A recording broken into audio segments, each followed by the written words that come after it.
The content provided in this video is for educational and informational purposes only and should not be construed as financial advice. I am not a financial advisor or a licensed professional. Trading and investing in the stock market involves significant risk and can result in the loss of capital. Always conduct your own research and consult with a qualified financial advisor before making any investment decisions. नमस्ते दोस्तों, आपका स्वागत है the bulls capital पर। आज के video में हम impact of Hamas attack from current share market देखने वाले हैं। आज के हमारे इस टॉपिक में आपको शेयर मार्केट के अंदर होने वाले इम्पैक्ट के बारे में बताएंगे, जो कि हमास के अटैक के कारण होने वाला है और इसका करंट जस्ट 26 अक्टूबर से स्टार्ट हुआ है और यह एक लेटेस्ट न्यूज़ है। तो सबसे पहले जो हमास है उसने 7 अक्टूबर 2023 को इसराइल के ऊपर अटैक किया था और इसमें सबसे पहले आता है इसराइल रिटेशन अगेंस्ट गाजा। तो गाजा के अगेंस्ट इसमें इसराइल ने क्या रिटेशनल अगेंस्ट किया था, इसमें यदि हम देखें तो इसका कंटेक्स्ट था कि अटैक जो मिलिटेंट ग्रुप ने गाजा में किया था वो Israel initiated military action to respond and neutralize perceived threat. इसने परसीव थ्रेट्स को, जो होने वाले थ्रेट्स थे, उनको रिस्पॉन्ड में ये काम किया था। और एक्शन इसमें क्या लिया गया है, इसमें एयर स्ट्राइक किया गया, टारगेट सस्पेक्टेड मिलिटियन इंफ्रास्ट्रक्चर, मिलिटियन को टारगेट किया गया, उनके इंफ्रास्ट्रक्चर को, और ग्राउंड ऑपरेशन किया गया है जिससे बाद के होने वाले अटैक्स को प्रिवेंट किया जा सके। इसके बाद नेक्स्ट है ईरान पब्लिकली सपोर्टेड हमास। तो जो ईरान था उसने हमास को सपोर्ट किया। सपोर्ट करने के बाद इसका बैकग्राउंड ये है कि ईरान के पास एक historical been aligned with the group that oppose Israel. Israel के अपोज जितने भी ग्रुप हैं उनको ईरान सपोर्ट करता है और वो सपोर्ट दिखाता है हमास के लिए कुछ रिसेंट एस्केलेशन के द्वारा। इसका इम्प्लीकेशन क्या हुआ, तो Iran support include both moral backing and potential logical help strengthening Hamas regional stance. तो इसमें ये हुआ कि ईरान के सपोर्ट के कारण जो हमास था उसने आगे बढ़ने में उससे सहायता मिली और इससे जो हमास था उसे अटैक करने में और अच्छा सुविधा मिला। नेक्स्ट है Israel accuse 90% of Hamas military budget comes from Iran. तो इसराइल जो था उसने 90% से का जो मिलिट्री बजट आता है उसे एक्यूज किया इसराइल ने। तो इसमें क्लेम किया था Israel official have alleged that 90% of Hamas funding for military operation come from Iran. तो इसमें इसराइल ने क्लेम किया कि जो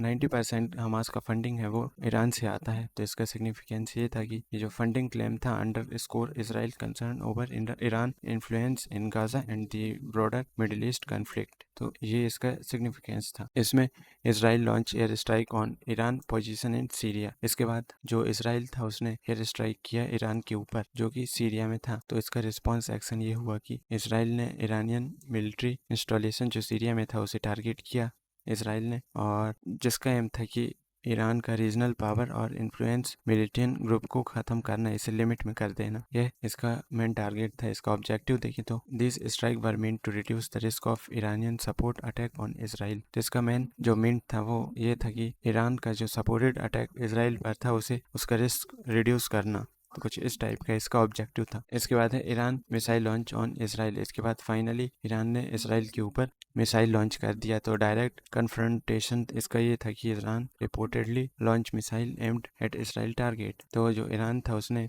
रिपोर्टली मिसाइल को एम करके इसराइल टारगेट के ऊपर लॉन्च किया, जिसके बाद यह सिग्निफिकेंस एस्केलेशन पैदा करने के बाद इसने रीजनल हॉस्टिलिटीज को एस्केलेट कर दिया। Escalation this represent a direct military action that heighten tension and reflect the broader regional conflict involving Iran and Israel। इसका जो रिफ्लेक्ट था वो ये हुआ कि ब्रॉडर रीजनल कन्फ्लिक्ट ईरान और इसराइल के बीच में हो गए। तो करंट में एक न्यूज़ निकल कर आ रही है कि Iran strike back at the Iran. तो इसराइल ने ईरान के ऊपर स्ट्राइक बैक कर दिया है और वॉर को मिडिल ईस्ट तक बढ़ाना शुरू कर दिया है। तो कुछ इस टाइप का न्यूज़ देखने को मिल रहा है। Military target in a number of area including missile manufacturing facility and air defence site. कुछ इस टाइप का न्यूज़ देखने को मिल रहा है। अब यहाँ पर हम बात करेंगे Israel attack on Iran.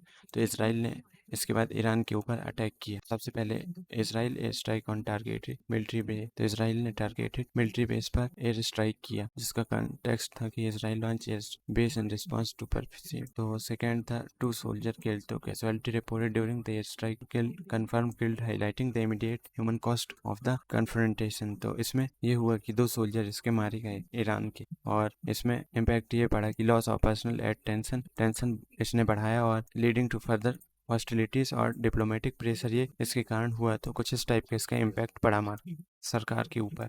Next, Israel stated it had completed it's attack. इसके बाद इसराइल ने कंफर्म किया कि अपना अटैक कंप्लीट कर दिया। ऑफिशियल स्टेटमेंट आया कि Israel official declared that air strike were focused operation and stated they had completed there mission. तो इसने ऑफिशियली अनाउंस कर दिया। तो इसका इम्प्लीकेशन ये हो, this announcement signal stand of active operation. यह सिग्नल इसलिए था कि हमने एक्टिव ऑपरेशन एंड कर दिया है और possibly as way to limit escalation prepare for diplomatic engagement, इसके लिए प्रिपेयर करना। Fourth, warn against any retaliation. तो वार्निंग इशू ये था कि Israel cautioned against any retaliatory actions, stating that further aggression would lead to a robust response। तो कुछ इस टाइप का इसका वार्निंग, इसका पर्पज ये था कि डिटेंस मैसेज देना और फर्दर एस्केलेशन और टेम्परेरी केस फायर को मेंटेन करके इसे एम करना। तो ईरान के फॉरेन मिनिस्टर का रिसेंट स्टेटमेंट आया जिसमें उन्होंने कहा कि Iran entitled and obligated to response itself है, और ये बात मिडिल ईस्ट में बढ़ते टेंशन के दौरान आई और ऐसे स्टेटमेंट का स्टॉक मार्केट पर भी बड़ा इम्पैक्ट हो सकता है। चलिए इसे डिटेल में समझते हैं। तो ईरान की ये कहने की वो अपने इंटरेस्ट को डिफेंड करने का हक रखते हैं, एक क्लियर मैसेज है, खासकर मिडिल ईस्ट में बढ़ते हुए कॉन्फ्लिक्ट और राइजिंग मिलिट्री एक्शन के चलते। तो ये स्टेटमेंट उनकी सेफ्टी और रीजनल एलाइज के सपोर्ट में है जो अपने एडवर्सरीज के अगेंस्ट खड़ी है, और इसका मतलब ये भी है कि ईरान अपने डिफेंस को और स्ट्रॉन्ग करे या अपने अलायंस के थ्रू सपोर्ट प्रोवाइड करे जो रीजनल स्टेबिलिटी को और कॉम्प्लेक्स बना सकता है। अब इसमें हम देखते हैं कि किस टाइप से स्टॉक मार्केट पर इसका पॉसिबल इम्पैक्ट पड़ सकता है। तो ये स्टेटमेंट स्टॉक मार्केट को कैसे इम्पैक्ट कर सकता है, यहाँ कुछ की एरियाज हैं जहां हम इसका इफेक्ट देखने को मिल सकता है। तो सबसे पहला है ऑयल प्राइसेस। तो ईरान एक मेजर ऑयल प्रोड्यूसर है और उसका कंट्रोल स्ट्रेट ऑफ हॉर्मज पर भी है, जो एक इम्पोर्टेंट ऑयल शिपिंग रूट है। जो हॉर्मज है वो एक स्पेशल ऑयल शिपिंग रूट है। ये जो हॉर्मज है ये एक ऑयल शिपिंग रूट है, और अगर ईरान और उसके एडवर्सरीज के बीच में कोई डिफेंस एक्शन होता है हुआ तो ऑयल सप्लाईज डिसरप्ट हो सकता है। तो कुछ इस टाइप का इम्पैक्ट हमारे स्टॉक मार्केट में पड़ सकता है। इससे ऑयल प्राइसेस में तेजी आने की संभावनाएं हैं। ऑयल प्राइसेस बढ़ने का इम्पैक्ट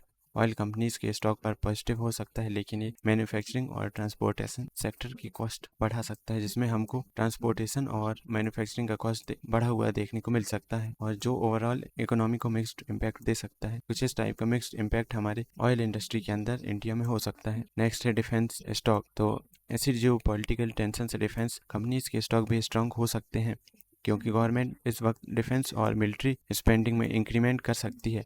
डिफेंस स्टॉक में बढ़ोतरी की उम्मीद है, खासकर जो कंपनीज सर्विलेंस और सिक्योरिटी इक्विपमेंट प्रोवाइड कराती है। तो इसका हमारा एक फ़ायदा ये भी है कि डिफेंस स्टॉक में सर्विलेंस और सिक्योरिटी इक्विपमेंट प्रोवाइड कराने के कारण इसमें हमें एक अच्छा इंक्रीज देखने को मिल सकता है। इसके बाद मार्केट वॉलेटिलिटी। तो ईरान के स्टेटमेंट और एस्केलेटिंग टेंशन के कारण ब्रॉडर मार्केट में वॉलेटिलिटी भी देखने को मिल सकती है। वॉलेटिलिटी होने के कारण ये इमर्जिंग मार्केट और ऐसे सेक्टर को नेगेटिवली इम्पैक्ट कर सकता है जो मिडिल ईस्ट पे डिपेंडेंट है। ऐसे टाइम पर इन्वेस्टर सेफ हेवन एसेट जैसे गोल्ड और यूएस ट्रेजरी बॉन्ड की तरफ शिफ्ट कर सकते हैं, जिससे रिस्की स्टॉक में डिक्लाइन हो सकता है। तो इसमें मार्केट वॉलेटिलिटी भी देखने को मिल सकता है। तो इसका इम्पैक्ट हमें क्रूड ऑयल में भी देखने को मिल सकता है, जिसमें न्यूज़ निकल कर आया है कि oil rises about 3% in volatile week. तो इस वीक के अंदर हमें 3% का ऑयल राइज देखने को मिल सकता है। यहाँ पर आप देख सकते हैं मार्केट इनसाइट में इसराइल ईरान कन्फ्लिक्ट जो हमने आपको बताया, इसके कारण हमें ट्रिपल डिजिट ऑयल देखने को मिल सकता है, 3% का इंक्रीज देखने को मिल सकता है। तो कुछ इस टाइप से क्रूड ऑयल में हमें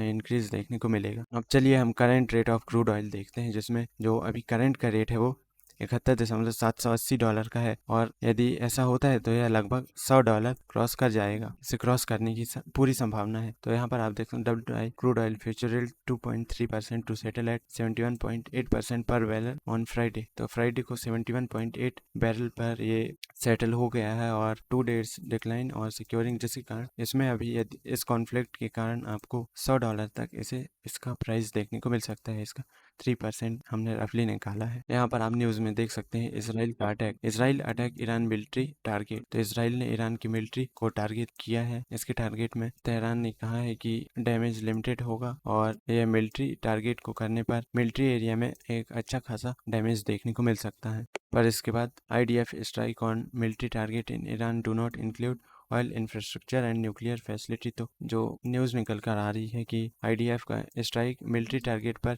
ईरान में होने वाला है, पर जो इसराइल है वो ऑयल इंफ्रास्ट्रक्चर और न्यूक्लियर फैसिलिटी को टारगेट नहीं करेगा। पर यदि इसने कर दिया तो हमें $100 का उछाल देखने को मिल सकता है मार्केट में, और क्रूड ऑयल पर एक अच्छा खासा आपको धीरे से उछाल देखने को मिलेगा $100। कुछ इस टाइप का ऐसा स्टेटमेंट निकल कर आ रहा है। इसके बाद नेक्स्ट स्टेटमेंट ये आया कि stop Israel from booming Iran's oil site. तो जो दूसरे कंट्रीज हैं उन कंट्रीज ने US के ऊपर दबाव दिया है कि तुम इसराइल जो अटैक कर रहा है ईरान के ऊपर उसे रोको।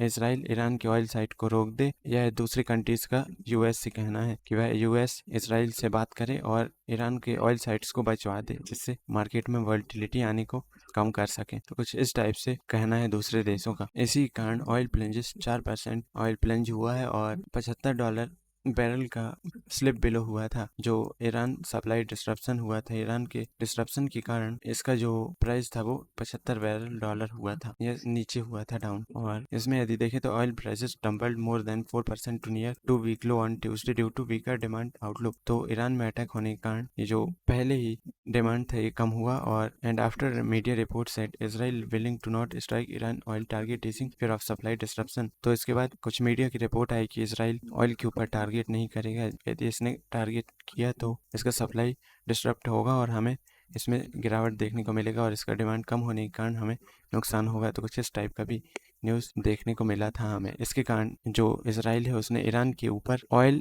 को टारगेट करने से मना किया है और वह ऑयल के ऊपर टारगेट नहीं करेगा। इसके बाद यूएस के ऊपर दूसरी कंट्रीज ने प्रेशर डाला, जिससे कुछ ही स्टेटमेंट निकल कर आया है। Israel prime minister Benjamin Netanyahu ने कहा है कि यूएस से that Israel is willing to strike Iranian military target. इसके बाद जब यूएस ने उसके ऊपर दबाव बनाया और यूएस के ऊपर दूसरी कंट्रीज ने दबाव बनाया, तो इसराइल के प्राइम मिनिस्टर ने मीडिया में आकर कहा कि यूएस से कि हम जो मिलिट्री टारगेट है उन्हें टारगेट करेंगे, ना कि हम न्यूक्लियर और ऑयल टारगेट करेंगे, जिससे हमें ऑयल प्रोडक्शन में तेजी देखने को मिलेगी और इसमें किसी प्रकार का नुकसान भी नहीं होगा। कुछ इस टाइप का रिपोर्ट लेट मंडे को आया है, पिछले मंडे को देखने को मिला। तो इसका इम्पैक्ट यूएस और यूरोप में क्या देखने को मिलेगा, चलिए देखते हैं। तो impact on US and Europe में क्या है। तो the US Europe heavily rely on stable oil supply for their energy need. जो यूएस और यूरोप है वो हैवली स्टेबल ऑयल सप्लाईज पर निर्भर होते हैं and any disruption in oil price due to global tension और डायरेक्टली इम्पैक्ट देयर इकोनॉमीज। और यूएस और यूरोप की इकोनॉमी में हमें डायरेक्ट इम्पैक्ट देखने को मिलेगा। यदि ऐसा डिस्ट्रप्शन होता है तो economic strain highly oil lead to increase cost across industries में हमें हाई प्राइस देखने को मिलेगा और यह मैन्युफैक्चरिंग और कस्टमर गुड्स प्राइसेस में तेजी देखने को इफेक्ट करेगा और तेजी देखने को मिलेगी। यह इन्फ्लेशन में प्रेशर डालेगा, जिससे हमारे यूरोप और यूएस में इन्फ्लेशन बढ़ेगा और सेंट्रल बैंक इसमें इंटरेस्ट रेट भी अपना बढ़ा देगा। इसके बाद सेकेंड है राइज इन ऑयल प्राइसेस। यदि ऐसा होता है तो हमारा oil prices Middle East can lead to supply disruption and pushing global oil prices.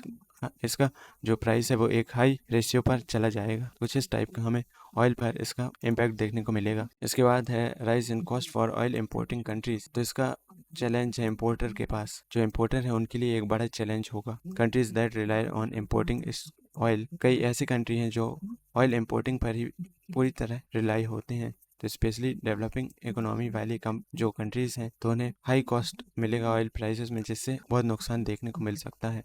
Economic effect क्या होगा, ये हाई ट्रेड डिफ्लेक्ट करेगा और countries spend more foreign currency on oil. दूसरी कंट्रीज को फॉरेन करेंसी ज़्यादा ऑयल के लिए यूज़ करना होगा, जिसके कारण हमें बैलेंस ट्रेड और इकोनॉमी स्टेबिलिटी देखने को मिलेगा। इसमें हमें इफेक्ट देखने को मिलेगा। इसके बाद rise in raw material cost. तो explanation, many raw material like plastic and chemical are derived from oil and heavily depend on its production. तो प्लास्टिक और केमिकल जो बहुत अलग अलग टाइप के रॉ मटेरियल हैं, इनके ऑयल पे ऊपर डिपेंड करता है और यदि ऐसा होता है तो हमें इसमें इम्पैक्ट देखने को मिलेगा। इसके बाद price as oil prices increase, oil का प्राइसेस इंक्रीज होने के कारण ट्रांसपोर्ट और प्रोडक्शन में हमें हाई कॉस्ट देखने को मिलेगा और मटेरियल इसके हाई कॉस्ट पर चल जाएंगे, जो कि हमें एक अच्छा खासा नुकसान दे सकते हैं। इसके बाद लास्ट हम इसका वो रहेगा कि ट्रांसपोर्ट कॉस्ट हाई रहेगा। Transportation is heavily depend on fuel.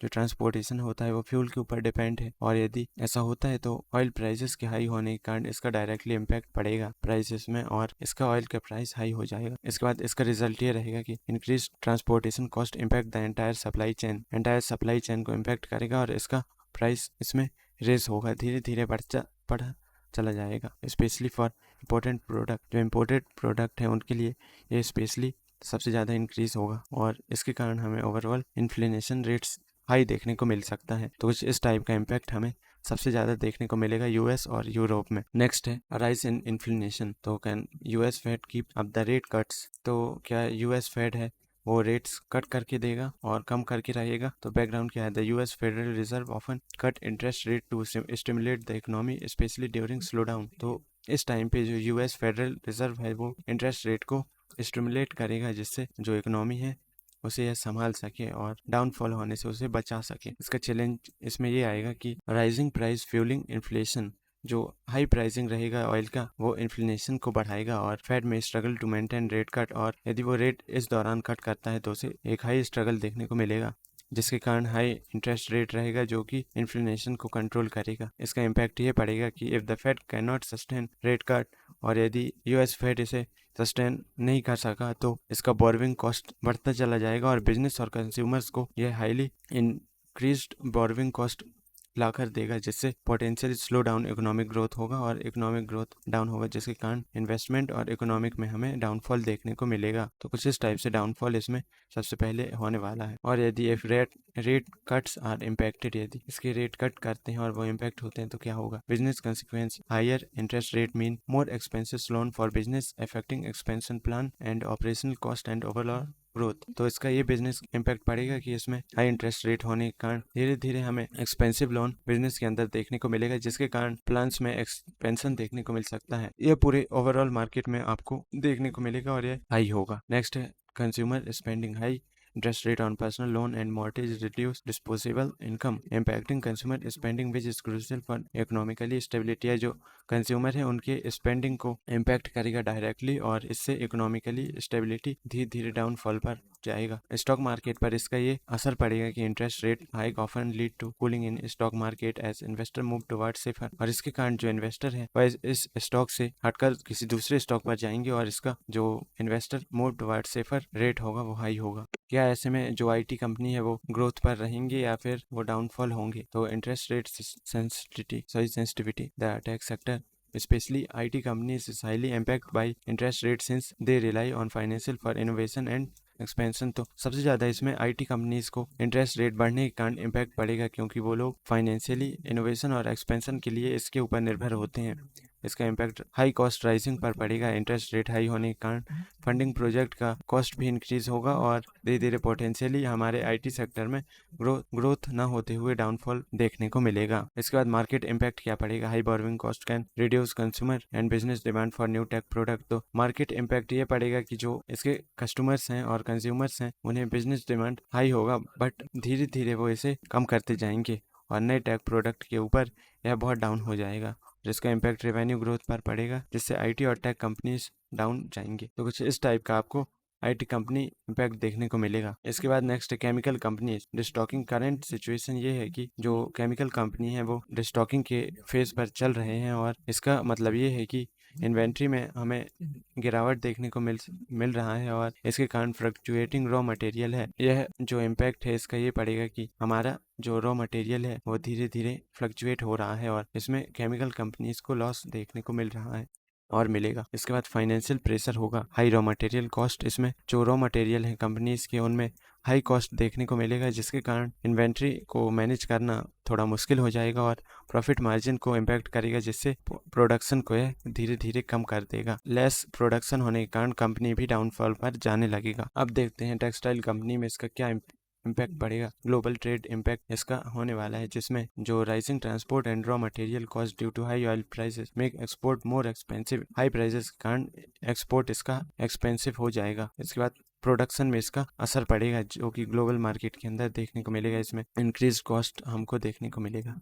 Profit margin, high shipping and production cost होगा, जिसके कारण नैरो प्रॉफिट मार्जिन होगा और हमें टेक्सटाइल कंपनी को ग्रोथ लो होते जाएगा। कुछ इस टाइप से इसका टेक्सटाइल कंपनीज के अंदर इम्पैक्ट पड़ेगा। इसके बाद ऑटोमोबाइल सेक्टर में इसका कॉस्ट और डिमांड चैलेंज पड़ने वाला है, इसे हमने एडिशनली ऐड किया है। तो इसका ये है प्रोडक्शन कॉस्ट, राइजिंग ऑयल के हाई प्राइसेस के कारण रॉ मटेरियल कॉस्ट हमें इंक्रीज देखने को मिलेगा और इसका जो इम्पैक्ट है वो मैन्युफैक्चरिंग व्हीकल को मैन्युफैक्चरिंग करने पर पड़ेगा। अल्टरनेटिव का हाई डिमांड होगा एज फ्यूल कॉस्ट राइज, दे में भी shift in demand toward electric vehicle. जो इलेक्ट्रिक व्हीकल है उनमें डिमांड देखने को मिलेगा और ऑयल का डिमांड लो होता जाएगा, तो इसका एक ऑटोमोबाइल के अंदर असर पड़ने वाला है। Profit margin, high operational cost में lead to price increase for consumer. तो जो इसके कंज्यूमर हैं, कस्टमर्स हैं, उनको प्राइस इंक्रीज मिलेगा, जिसके कारण वो डिमांड को कम कर देंगे। हाई प्राइसेस के कारण वो ऑटोमोबाइल इंडस्ट्रीज में खरीदना कम करेंगे और यही इसका इम्पैक्ट होगा। इसके बाद हाउसिंग और रियल एस्टेट मार्केट में इसका क्या असर पड़ने वाला है? तो इंटरेस्ट रेट डिपेंडेंसी होगा। The real estate sector is sensitive to interest rate and high rates means higher mortgage cost. और यदि इसका इम्पैक्ट ये होगा कि जो रियल एस्टेट सेक्टर है वो एक सेंसिटिव सेक्टर है और दूसरे सेक्टर के अंदर यदि हमें गिरावट देखने को मिलता है तो यहाँ ऑटोमेटिकली मॉर्गेज कॉस्ट लो होने लगता है, जो कि इसका मेन लूप होल होगा और डिमांड रिड्यूस होगा और इन्वेस्टमेंट स्लो डाउन होते जाएगा। कुछ इस टाइप से इसका इम्पैक्ट पड़ने वाला है। तो अब ये क्वेश्चन आता है ये व्हाट टू डू नेक्स्ट, इसके बाद आपको करना क्या चाहिए। तो monitor sector sensitive to oil prices and raw material cost to understand upcoming trend and risk. सबसे पहले आपको सेंसिटिव सेक्टर को मॉनिटर करना होगा जिससे आप ऑयल प्राइसेस और रॉ मटेरियल कॉस्ट को देख सकें और उसे समझ सकें, जिससे आपको आने वाले ट्रेंड और रिस्क के बारे में पता चलेगा। सबसे पहले आपको ऑयल मार्केटिंग सेक्टर के अंदर oil price hike lead to narrow profit margin for fuel marketer, track adjustment in fuel prices. आपको फ्यूल प्राइसेस के अंदर ट्रैक करना होगा जिससे मार्जिन फ्लक्चुएशन और पॉलिसी चेंज इनको देखकर आप इसे समझ सकें। नेक्स्ट होगा paint sector. Paint sector produce cost increase with oil prices due to dependence on petroleum based ingredient, watch for cost pass through strategies and demand shift. Third है tyre sector. Tyre sector में आपको tyre production relies heavily on synthetic rubber for from oil. जो oil है उससे synthetic rubber बनता है और tyre sector इसके अंदर कम्प्लीटली डिपेंड होता है। राइजिंग कॉस्ट में लीड टू हायर प्राइस और मार्जिन। इसमें आपको प्राइस और डिमांड ट्रेंड को सबसे ज़्यादा इसमें आपको मॉनिटर करना होगा। नेक्स्ट है केमिकल सेक्टर। केमिकल सेक्टर में chemical manufacturing is oil intensive, higher price affect the cost and availability to product in various industries, watch for interest. इसमें आपको इन्वेंट्री और प्राइसिंग स्ट्रेटजी के ऊपर सबसे ज़्यादा ध्यान देना होगा, जिससे केमिकल सेक्टर के अंदर आप इंक्रीज मिल सकता है आपको। तो आज की वीडियो में बस इतना ही। देखने के लिए धन्यवाद। और यदि आपको यह वीडियो पसंद आया हो तो हमारे चैनल को सब्सक्राइब करें और इस वीडियो को लाइक कर दें। धन्यवाद।